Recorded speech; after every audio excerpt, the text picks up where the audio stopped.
Bennett. Glen Bennett.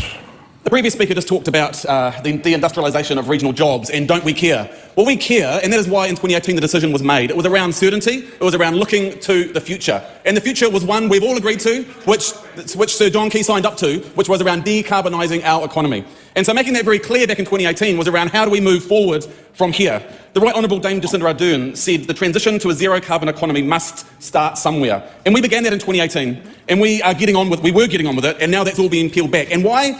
Because I live in Taranaki. I live in the place where this has been impacted the most. And it was around creating certainty for the future. Because at some stage, someone has to flick the switch and say, we are going to move forward. We didn't ban. We, of course, didn't reissue any new offshore permits. Obviously continued with onshore. That continued. But it was around creating certainty for our transition because, as we know, Mr. Speaker, there are many, many consented renewable energy projects that are ready to go. There's things that we can be doing. But Mr. Speaker, I just want to make a quote, and it says this. Today is a historic day because there's been a clear line of sight as to what happens when three parties come together for a common purpose. That was the Honourable Shane Jones back in April of 2018, Mr. Speaker. Obviously things have changed and he's found some new friends and he's flipped the lid. But the challenge I have in this is the fact that spoke around things like his mokopuna, around the challenge for them and their future and what he was doing back in 2018 for their safety and for their future. We've got countries like Ireland, Spain and France and Greenland and Denmark and New Zealand for a little bit longer who have made commitments around ending oil and gas exploration.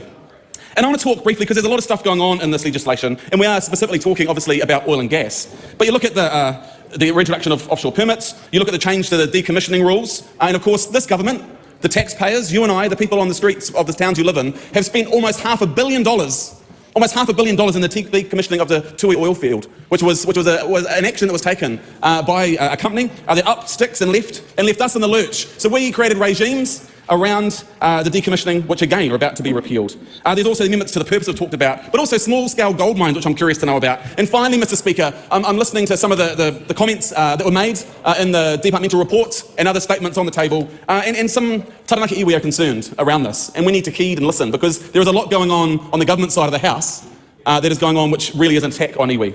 And when we look at, and I look here in terms of the general explanatory notes around removing the restrictions on access to conservation land on onshore Taranaki. Now we need to delve into this more and understand this because, Mr. Speaker, I know that the people of Taranaki do not want that. I know that the majority of people in Taranaki are on the journey, are on our 2050 roadmap to a low carbon economy, are working with things like green hydrogen, things like offshore wind, things like solar, things like biofuels. And those are spaces and opportunities that we can take and we should take to ensure that we decarbonise and that we be good ancestors in this House, that we make courageous decisions. 2018, we make courageous decisions today, potentially, and cross the floor and support the stopping of this piece of legislation. Now, is anyone going to come back and start digging for oil and gas? Well, the fact that the last major discovery was in the year 2000. The last major discovery was in the year 2000. I think not. I think we are looking for better ways, we're looking to innovate. We set that standard in 2018 around looking to the future for the sake of Taranaki, for the sake of the nation, for the sake of us moving forwards to decarbonising and find new ways to fuel Aotearoa New Zealand. Katie Neiman. Okay. In the chat just now, Tawhiri has made a really good point that in New Zealand we don't use enough insulation in our homes. Yep. And this government has also made moves and started talking about changing the recent introductions of changes to insulation standards across New Zealand.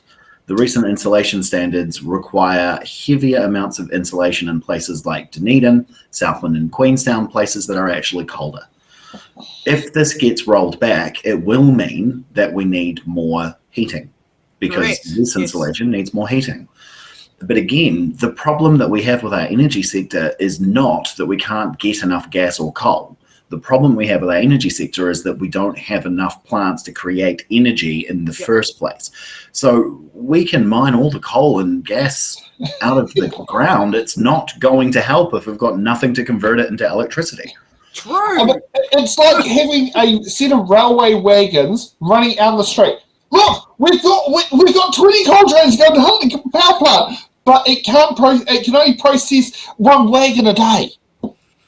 It just I don't understand what the point of this bill is. They're not solving the problem that they say they're trying to solve. If the problem is the energy crisis, don't create more offshore gas farms.